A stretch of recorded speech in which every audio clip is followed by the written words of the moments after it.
So on this channel in the past, I've talked about music related topics time from time, whether it be about trying to make it on YouTube as a musician, or whether it be about AI or just how AI music is created. I've covered it all. And so today I want to talk about another topic that's pretty interesting to me, which is talking about Spotify's new royalty payments to artists.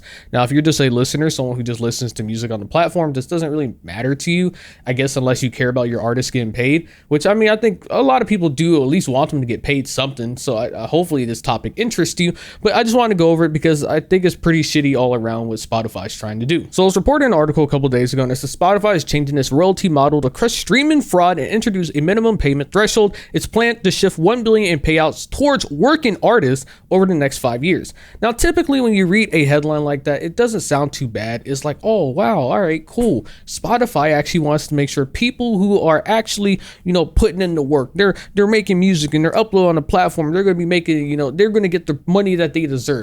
When in reality, it's not really ever as black and white as it seems. It's more just like a way to sit there and try and divert attention to what they're really trying to do, which is ultimately try and fuck over as many people as they can that they don't have to worry about paying for, and only pay a specific certain amount of people, which are pretty much the people at the top, not the people at the bottom. So I won't go over the entire article, but I will go over the three main points that I think are very interesting, which is the first one being introducing a threshold of minimum annual streams before a track starts generating royalties on Spotify, and a move to expect to demonetize a portion of tracks that previously absorbed 0.5% of the service royalty pool. AKA, so your track, maybe you got 30 plays, guess what, we ain't gonna pay you for that no more. Because beforehand, if you got, like, let's say for my music, right, you go on my page, I get less than 100 plays, it is what it is. But guess what, I did at least get paid for every single time someone played the song in those past 30 seconds. Now with this change, if I don't meet whatever this minimum annual stream is, then I won't get paid at all. They're just going to be like, hey, go fuck yourself. They're like, hey, we know that you get paid on like Apple Music or maybe some other streaming platforms, but us, we're not going to do that. You're not generating enough plays to make it worth our time to even pay you, which is wild that even at the thought of that, you're putting your music on a platform pretty much for free now. You don't even make any money off it, even though you weren't making a lot of money to begin with. Now you're just not going to make anything at all. It starts to lead to a question where artists now wonder, what's the point for me to post on Spotify? Because they don't promote for you. They don't give you ad space. They don't do anything that makes your song get seen to millions of people. It doesn't work that way. Anyone who's been a part of the music industry or just keeps an eye on it knows that it's very top heavy, and typically a lot of streams are bought, they are farmed. Spotify works with these record labels, they're all in the bed together, and for a lot of the people at the very bottom, unless you have connections or you already have an established fan base or presence, your songs are probably not going to get played. That is just the reality of it. And so with this move, it's pretty much just another nail in the coffin to fuck over small artists. When in reality, you would think that they already have a hard time as it is. The least you could do is at least still pay them some sort of money for their, or some sort of royalties for their tracks. Just to give you a better perspective on how fucked up this really sounds, it would be as if YouTube decided for my videos, unless I reached 1,000 views, they would never pay me out in ad money. For every single time an ad play on my videos, unless I was to actually reach over 1,000 views on my videos, they wouldn't even bother to pay me out. They'd be like, nah, we'll keep that money. Anything that got played in ads, that's ours. That's not yours, buddy.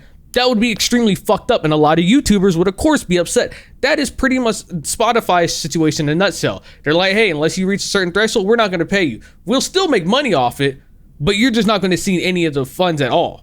Which again, it makes no sense. The second point is financially penalizing distributors of music, labels included, when fraudulent activity is detected on tracks that they've uploaded to Spotify. So the idea behind this is there's music farms and music bot farms. I spoke about it earlier, but the idea behind it is pretty much what it sounds like. It's a bot farm. It's to try and fake the plays, fake the streams to make an artist look more popular than they really are. So it'll be like, all right, let's say Wasabi Blues has 40,000 plays on this one song, but then you go to my YouTube and you go to all my other platforms and you don't even see the song have like over 500 plays on, like, let's say YouTube. I've talked about this in the past when it comes to like the metaverse AI pop stars and singers like Polar and a Pokey. Like, there's always, it's very blatantly obvious when there's a lot of fishy things in play, because you can look at their play count on something like YouTube and then you look at it on like Spotify, and there's such a huge discrepancy in their play count that you know there's something going on. But the thing is, when Spotify says something like this and that's their goal, the question is, what counts as fraudulent activity? What is going to be the threshold? Is it only going to count, first of all, to people who are at the bottom? I know they say labels included, but there's no shot that they're actually going to go for the top dogs. There's no way. The Universal Music Group, all them motherfuckers, they not going to go against them. There's no way. I don't see it happening. Now, maybe for your mom and pop shop record label, maybe, yeah, sure. But it's so vague, and there's not enough details to really have like a solid understanding. Like, all right, they're going to do the right thing. Like, it sounds good on paper what they're saying, but I fear that the reality of what actions they really will take is not going to be as good. It's like Unity when they say, well, if we see that people are pirating your game, we'll take correct action and make sure that, you know, you're not charged for as many installs and yada, yada, yada. It's hard to believe a company who's already trying to fuck people over to begin with. It almost never ends up well. So the article goes a little bit deeper on that point, and I just want to read some of it. It says Spotify believes it has the most sophisticated anti-fraud detection technology of any streaming platform, and it's not afraid to use it. I always kind of call bullshit on those claims, but at this point, Spotify's been doing it for a long time, so maybe it is true. And so it says right here, witness the moment back in May when Spotify pulled tens of thousands of tracks off its service because it had credible evidence that said tracks were being streamed falsely. Pretty much saying, hey, this is just not real. It's either AI tools or via human so-called stream farms. Sometimes those turned to such methods are indie artists or indie larger labels looking to falsely boost their stream count or their chart placements via Spotify. At the darker end of this practice, however, some suggest that organized criminal gangs are now uploaded AI-made music to streaming services like Spotify before attempting to use artificial streaming methods to siphon off royalties from the platform's payout pools. In every case of this platform, honest artists and right holders miss out on Spotify's royalties, which are now instead paid out to those gaming the system, which again is still a valid concern. It's a valid complaint, and honestly, it sounds great. Like, I don't want it to come off as like I'm hating this and oh, you just don't want them to go after all the people that are fucking up the system. I don't care about that. I'm glad that they're doing it. That's great. It's just whenever companies say they have some detection system or they got the greatest world class and they can do this, this, and this, how long is it until it just attacks some random indie artist that had nothing to do with it? Let's say someone just decided to bot farm a song for them, or you go after your competitor and you boost it up and you start doing all this, then that person's probably going to be fucked. And then what is Spotify going to do?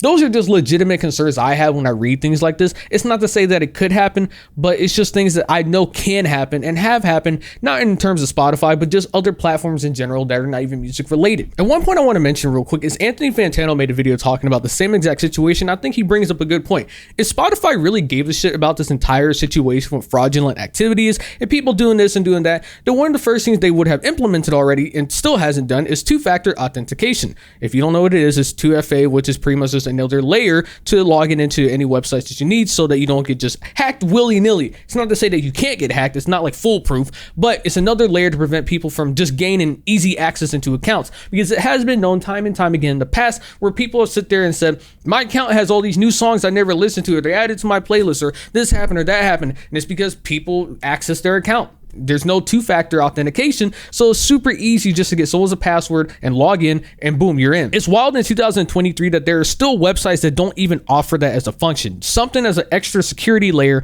to try and log into your shit so that no one else can just access it just by knowing your password. These websites should do more for security and the users, and to give them at least the option. It doesn't have to be forced if you don't want it, but at least give the option. How hard is that? And so the final point is introducing a minimum length of playtime that each non-music noise track must reach in order to generate royalties. And so from the way that I've started to understand this, from what everyone else has been saying, Spotify apparently does not really like anything that is not music related on their platform. So if you want to listen to thunderstorms, you want to listen to rain, you want to listen to fan noises, you want to listen to any of that on the platform, they don't like that. And so now they're going to try and change ways around so they don't even have to pay those people who upload those tracks to their platform. And so then it leads to the next question. What makes you wonder in your head, what is Spotify trying to be? They don't want these music tracks, which I guess maybe that's understandable. I personally don't see what the issue really is with it. Like, if you want people to be on your platform, they're on your platform, they're listening to it, they're using Spotify. Isn't that what you ultimately want as your end goal? I like that. It's like YouTube saying we only want specific certain types of videos on our platform, and only these. We just want Mr. Beast only type videos. All this other shit, we don't want it, and we're going to find a way to make sure you don't make it on our platform. That makes no sense. YouTube wants people on their platform, so they're not going to give a shit that people make these type of videos. So it's really the same question for Spotify.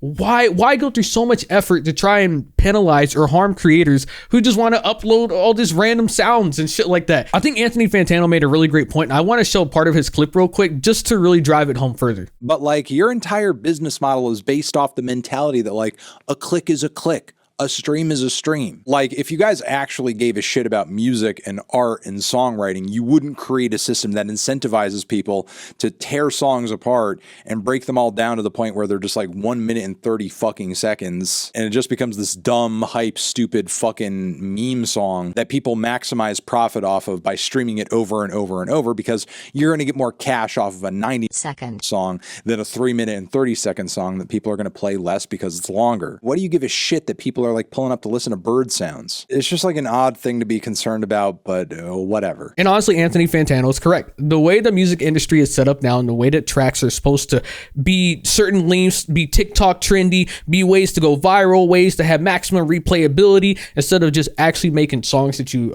enjoy as an artist, one that you actually have art and passion and creativity behind. That's kind of thrown out the window for a lot of people in general. A lot of people now just want to sit there and get things that are trending, things that people can keep replaying over and over. And again, part of it is because of incentivizing for royalty payments. People keep replaying shit over and over and over. You're going to keep making money, as opposed to something that is a way lot longer of a song, because it's going to take a lot longer to replay, and people might not replay a 3 minute or 4 minute song versus a 1 minute and 30-second song that's a lot more catchier and something that people just want to keep hearing more and more and more over, so they keep playing it over and over and over. Anyways, I just want to talk about this because I am pretty passionate about the music industry still. I might not make music as much as I used to, but I still like to keep up with it and all the things that happen around it. You made this far into the video, consider giving a like, subscribe to the channel, leave a comment below what you think. Have a great day. Yeah.